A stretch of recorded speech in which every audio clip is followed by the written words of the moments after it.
Hello বন্ধুরা, Indian temples tour চ্যানেলে আপনাদের সকলকে স্বাগত।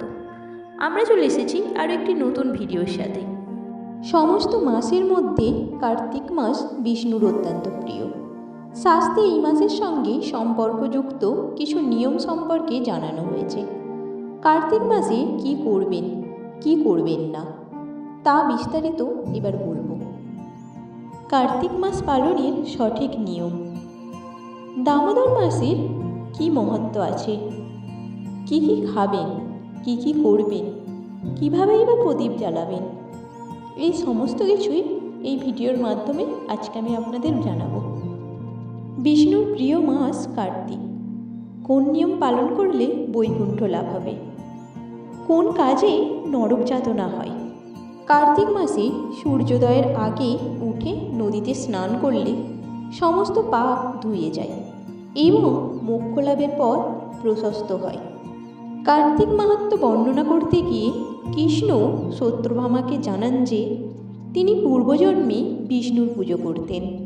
সারা জীবন কার্তিক মাসের সূর্যোদয়ের আগে স্নান করে তুলসী গাছের সামনে প্রদীপ প্রজ্বলিত করতেন। সেই পুণ্যের প্রভাবে কৃষ্ণের স্ত্রী হন সত্যভামা।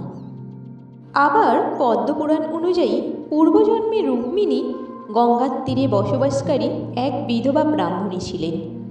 গঙ্গার স্নান করার পর নিয়মিত তুলসী পুজো ও বিষ্ণুর ধ্যান করতেন তিনি।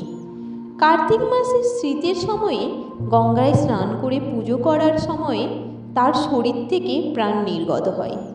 সেই ব্রাহ্মণীর আত্মার কাছে এত পুণ্য ছিল যে তিনি লক্ষ্মীর সমান স্থান লাভ করেন।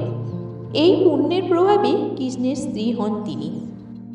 এই মাসে তুলসী পুজোর বিশেষ মাহাত্ম্য রয়েছে, তাই প্রতিদিন তুলসীর পুজো করে প্রদীপ জ্বালানো উচিত। তুলসীর পরিক্রমা করবেন। তারপর গণিকা প্রতিদিন সূর্যোদয়ের আগে স্নান করে তীরে প্রদীপ প্রজ্বলিত করে বিষ্ণু ও সূর্যের পুজো করতে শুরু করে। এই পুণ্য অর্জন করায় কষ্ট ছাড়া তার শরীর থেকে প্রাণ নির্গত হয়। দিব্য বিমানে বসে বৈকুণ্ঠের উদ্দেশ্যে রওনা দেন তিনি। কার্তিক মাসের মাহাত্ম্য সম্পর্কে আর একটি কাহিনী উল্লেখ পাওয়া যায়। পৌরাণিককালে এক গণিকা ছিলেন। বয়স বাড়ার সঙ্গে সঙ্গে মৃত্যু ও তার পরবর্তীকালের পরিস্থিতি সম্পর্কে বিচার করতে শুরু করেন তিনি। একদা এক ঋষির কাছে গিয়ে মুক্তির উপায় জিজ্ঞেস করেন তিনি। তাকে কার্তিক স্নানের মাহাত্ম্য সম্পর্কে জানান ঋষি। তখন তিনি বলেন যে এবার থেকে কার্তিক মাসে সমস্ত বেদের সঙ্গে তিনি স্বয়ং জলে বাস করবেন। এই মাসে নিয়মিত স্নান ও পুজো করলে কুবেরের আশীর্বাদ লাভ করা যায়। আবার যারা এই মাসে বিষ্ণুর পুজো করবে তারা যমলোক বা স্বর্গলোকের পরিবর্তে বৈকুণ্ঠ ধাম লাভ করবে। জন্মমৃত্যুর চক্র থেকে ছাড়া পাবে সেই ব্যক্তি। আরেক পৌরাণিক কাহিনী অনুযায়ী শঙ্কাসুর নামে এক অসুর ব্রহ্মার কাছ থেকে বেদ চুরি করে পালাচ্ছিল। তখনই তার হাত থেকে বেদ সমুদ্রে পড়ে যায়। দেবতাদের প্রার্থনায় প্রসন্ন হয়ে বিষ্ণু মৎস্যরূপ ধারণ করে সমুদ্র থেকে বেদ উদ্ধার করে আনেন। পুরাণ অনুযায়ী এই মাসে নরকাসুর বধ করেছিলেন কার্তিক।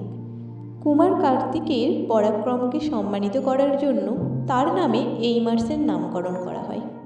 স্কন্দপুরাণ অনুযায়ী এই মাসে অন্নদান করলে পাপ নাশ হয়। শাস্ত্র অনুযায়ী যেই ব্যক্তি কার্তিক মাসে প্রতিদিন গীতা পাঠ করে তারা অনন্ত পূর্ণ অর্জন করে থাকে। এই মাসে গীতার একটি অধ্যায় পাঠ করলে ব্যক্তি ঘোর নরক থেকে মুক্তি লাভ করতে পারে।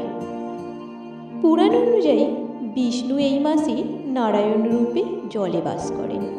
এই কারণে কার্তিক কৃষ্ণ প্রতিপদ তিথি থেকে কার্তিক পূর্ণিমা পর্যন্ত প্রতিদিন সূর্যোদয়ের আগে নদী বা পুকুরে স্নান করে অক্ষয় পুণ্য লাভ করা যায়। হিন্দু শাস্ত্রে কার্তিক মাস অত্যন্ত শুভ।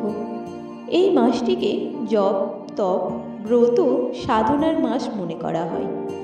এই মাসে ঈশ্বর ভক্তি ও পূজার্চনা করলে সমস্ত ইচ্ছা পূরণ হয়। এই মাসে অন্ন, উলের প্রসাদ, তিল, দীপ, আমলকি ইত্যাদি দান করা অত্যন্ত শুভ। এই উপায়ে লক্ষ্মীর আশীর্বাদ লাভ করা যায়।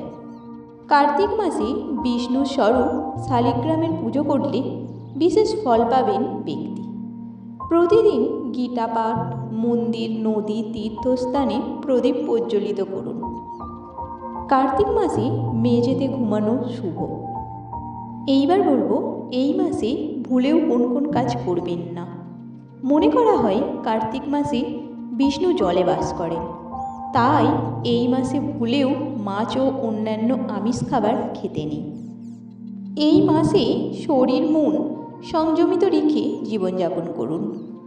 এছাড়াও এই মাসে বিউলির ডাল, মুগের ডাল, মুসুর, ছোলা, মটর, গোটা সর্ষে খাওয়া নিষিদ্ধ।